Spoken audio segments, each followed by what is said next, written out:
Firstpost reports from the world's second largest continent.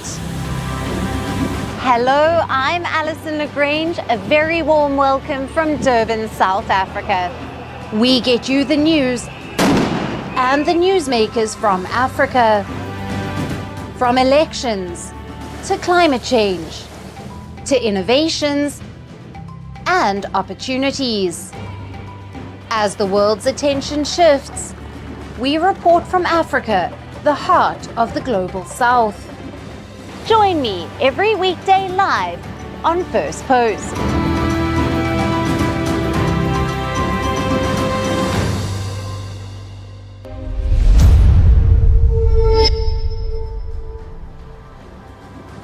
Hello and welcome to Firstpost Africa, where we get you the top stories from the continent and from across the world. I'm Alison Lagrange, coming to you live from Durban, South Africa. First, let's take a look at the headlines. The United Nations Security Council adopts a US-drafted resolution on the Russia-Ukraine war that takes a neutral position on the conflict. Russia welcomes the resolution as it acknowledges constructive changes in the US position. Morocco foils ISIS-linked attacks against national and international targets in the country. The attacks were planned by a 12-member cell loyal to the Islamic State branch in the Sahel region. The Philippines detains 2 Chinese nationals for spying, the latest in a series of arrests involving alleged espionage as tensions rise between the two nations in the disputed South China Sea. A bridge collapse at an expressway construction site kills 4 and injures 6 people in South Korea's Anseong, 2 Chinese nationals among those killed. And maritime exploration firm Ocean Infinity begins a fresh search for Malaysian Airlines flight MH370, more than a decade after the plane went missing in one of aviation's greatest mysteries.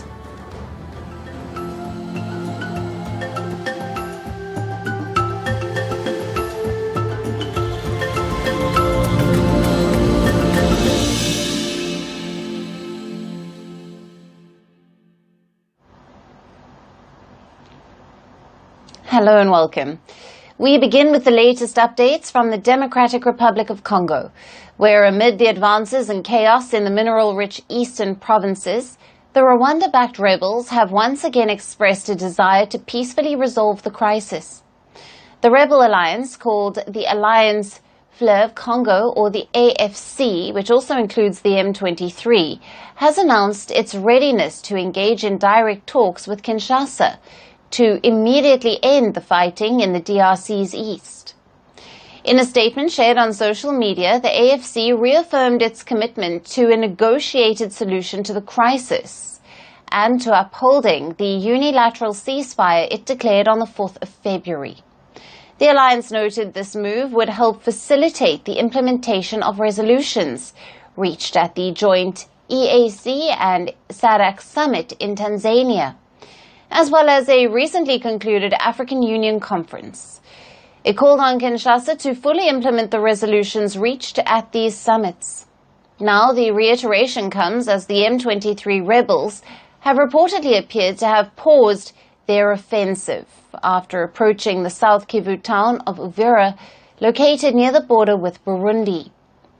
The DRC's Prime Minister, Judith Suminwa Tuluka, said that the violence in the east has killed more than 7,000 people since January.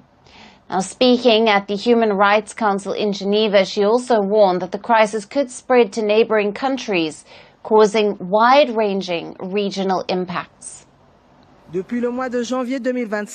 Since January 2025, the conflict has resulted in 7,000 deaths with 2,500 bodies buried without identification, and more than 1,500 bodies are still in the morgues.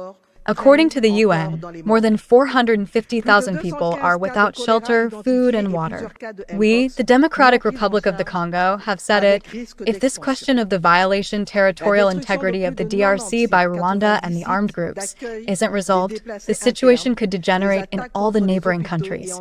As you know, the DRC share its border with 9 countries, so any security disturbance, any peace disturbance in the DRC can impact the other countries.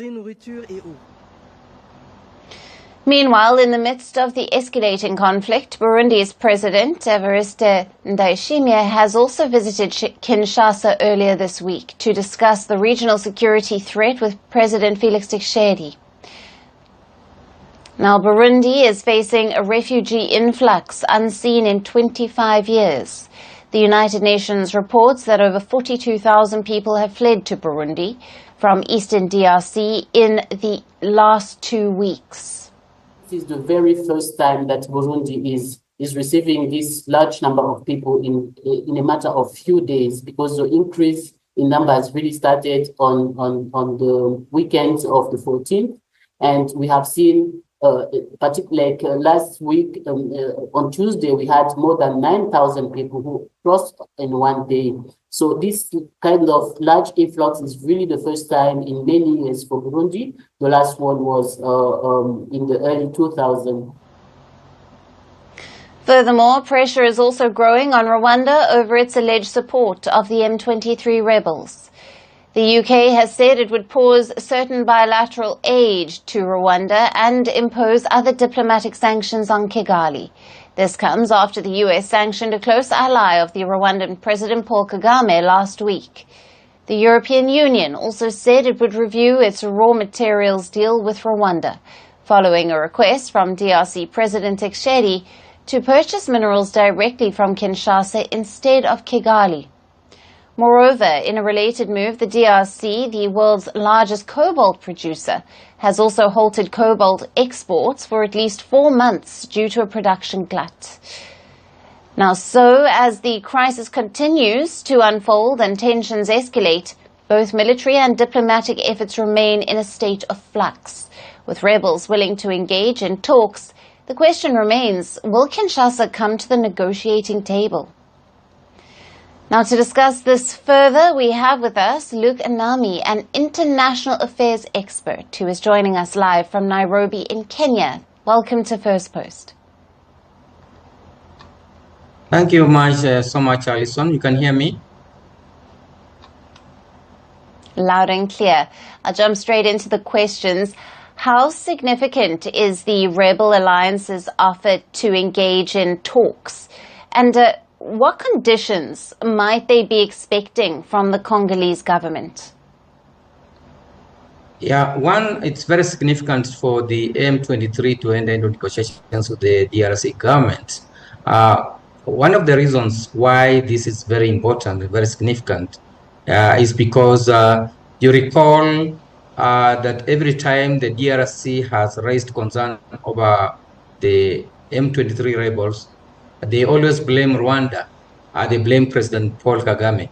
But it is important for the M23 to come to the table, because then it will be possible for DRC to come face to face with its adversaries in the Eastern Congo.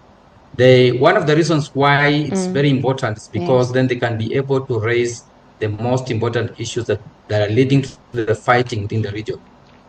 Significantly, it will also be important for the DRC to be able to host the M23 face-to-face, so as to be able to discuss and identify the challenges facing the crisis in the Eastern Congo. So it's very important that the two meet, because at the first, the president of Rwanda has denied any support. So it will be important for them to come to the table and therefore put all the facts on the table and deny whether they are being supported by Rwanda or not.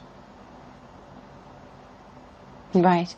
And Luke, with an estimated 7,000 deaths since January and the conflict escalating, what role do the regional leaders, such as Burundi's president, play in de-escalating the tensions, and how effective can diplomacy be in this situation? Burundi sits at a very difficult situation. One, Burundi has closed its border with Rwanda. It is not in good terms with Rwanda at the moment. It is in good terms with the DRC. It will be very important for Burundi. First, it cannot sit at the negotiating table as maybe a peacemaker, but maybe participate as one of those involved in the crisis. Secondly, it is important to note that the East African community and the SADC countries have appointed former Kenyan President Uhuru Kenyatta to be the chief negotiator after merging the Angolan and the East African community peace keeping efforts. So now that that has been made clear that who is chairing, together with the president of Angola, it will be very significant for the two presidents. The one is a former president, the current president Lorenzo of Angola, to bring the two warring factions together around the table. And it will be the only way to bring peace is through diplomacy, because military has failed. And this is because the M23 look like they are more powerful than the SADC forces that have been put together, as well as the DRC army. So it's very important that the two come together. But President Evariste Ndayishimiye is key in this in this peace discussion, because he is a neighbor to Paul Kagame. Even though the two are not seeing eye to eye, but they are members of the East African community. It will be very important for them to come together under the EAC umbrella to bring peace in the region. Right. Luke, thank you very much for being with us and for your valued insights on all the latest out of the DRC. Thank you so much, Alison. Welcome. And staying in the region, amid pressure on Rwanda to end its backing of the M23 rebels, one American music star is finding himself in the eye of the storm. Singer John Legend has come under fire for performing in Rwanda over the weekend. Now, Legend, known for his powerful ballads and social activism, took to the stage in Rwanda to headline the Move Africa event in Kigali. However, this has now sparked a fierce debate over the singer's ethics for performing in a country accused of stoking conflict in neighboring DRC. As tensions between Kinshasa and Kigali escalate, some critics have argued that the Legend could have made a powerful statement by pulling out of the concert, especially given his highly respected status. On social media, users have accused Legend of siding with an oppressor, claiming that his performance under Rwanda's banner ignores the region's complex political realities. Many have also charged him with prioritizing profit over human rights. But despite the backlash, John Legend has stood by his decision to perform in Rwanda. Speaking to a news outlet, Legend has said that he did not believe that artists should punish the people of Rwanda when they disagree with the country's leadership. He stressed that his performance in Kigali was a way to support Africa's touring capabilities, which is often overlooked by international stars on world tours. Contrary to John Legend's stand, the Grammy-winning artist Thames recently refused to perform in Rwanda. The Nigerian singer-songwriter cited the East African country's role in the crisis. Meanwhile, Rwanda's partnerships with European football clubs such as Arsenal and Paris Saint-Germain have also faced intense scrutiny.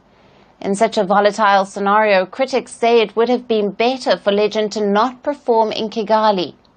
John Legend acknowledged in an interview that he was asked not to perform, and still he felt it was important. Now, Legend is a popular American singer and songwriter who has won all 4 major North American entertainment awards, such as Emmy, Grammy, Oscar, and Tony. He is known to be outspoken in his criticism of U.S. President Donald Trump. While Legend's social justice campaigns have won him support around the world, his decision to perform in Rwanda has now sparked a deeper conversation about the role of artists in politically charged environments and whether they can be both entertainers and agents of change.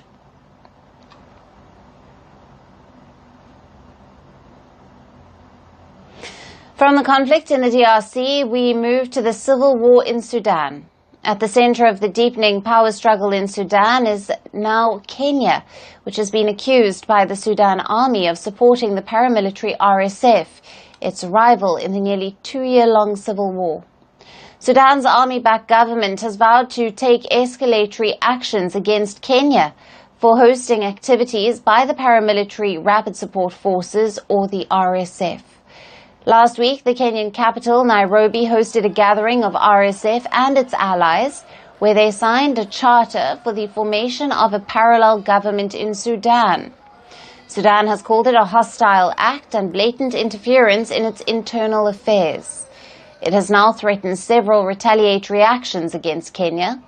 It says it will submit a memorandum to the African Union and other international organizations demanding measures against Kenya. It will also take economic actions, including banning the import of Kenyan products. Sudan is one of Kenya's largest tea importers. Meanwhile, Kenya has defended hosting the RSF gatherings in its capital. It says it is home to several Sudanese refugees and only wants peace in the nation. It further said that it provided a platform for key stakeholders from Sudan to halt its tragic slide into anarchy. However, many in Kenya do not buy this justification. Foreign affairs experts in the country see it as a political blunder by Kenyan President William Ruto. They say his move is not in Kenya's, but his personal interests. Kenyan President Ruto is known to have close ties with RSF leader Mohamed Hamdan Dagalo, also known as Hemedti. He has been hosted both publicly and privately in Nairobi on several occasions. Hemedti's brother has also met with Ruto on several occasions. Now, Ruto's opponents claim that he is, in fact, benefiting from a gold business through his partnership with the RSF. Some critics also accuse Ruto of bowing to pressure from the United Arab Emirates, which is seen as a main foreign backer of the RSF. After long negotiations, Ruto is set to receive a $1.5 billion loan from the UAE, which Kenya hopes will reduce its crushing debt. Now, the formation of a rival government by the RSF has already been condemned by regional players. Egypt has rejected the signing of a charter by the RSF with allies. Meanwhile, in the US, senior Republicans have also expressed concern over Kenya's support to the RSF. The chairman of the Senate Foreign Relations Committee wrote on social media that Kenya is helping the RSF legitimize their genocidal rule in Sudan under the guise of peacemaking. The RSF's announcement of parallel government formation comes as the Sudan military is gaining the upper hand in the conflict recently. In the latest, it has seized back control of the town of El-Gitania, just south of the capital Khartoum. A video released by the Sudanese Armed Forces shows people celebrating in the streets of the town. So while the RSF continues to receive big blows on the ground, will its parallel government be able to gain any legitimacy? And will Kenya's support for the paramilitary create troubles for itself? We will keep you posted.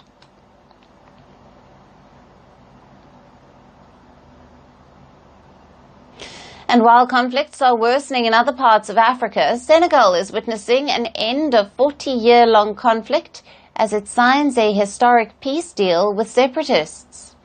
Senegal has signed a peace deal with the pro-independence rebels of the Casamance region in the country's south.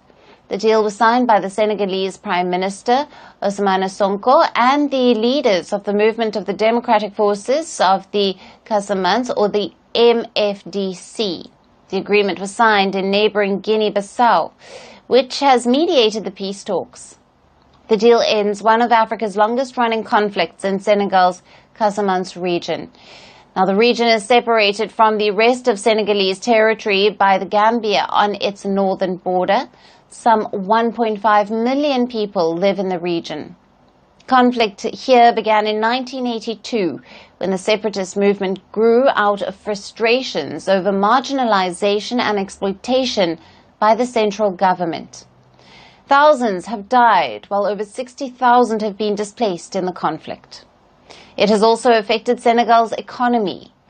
A similar agreement had been signed in 2022 under the former Senegalese president Macky Sall, but little progress was made since, and fighting continued on a low level. Now, the new agreement is signed by the new administration led by President Bassirou Diomaye Faye, who took charge in March of last year.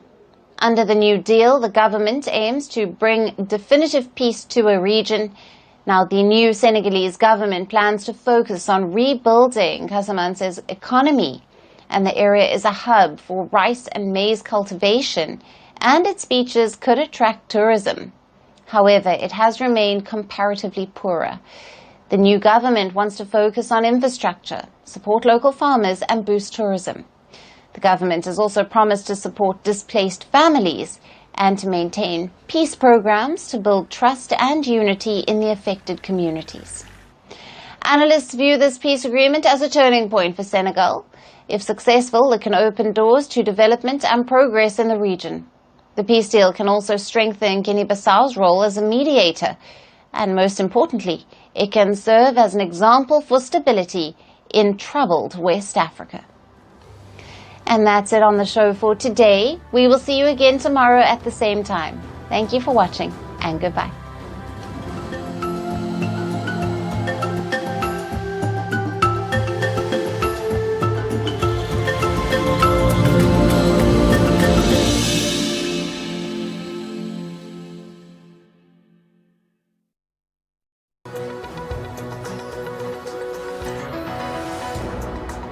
Hello and a very warm welcome. I am Gusheen Garland and you're watching Firstpost. In the next few minutes,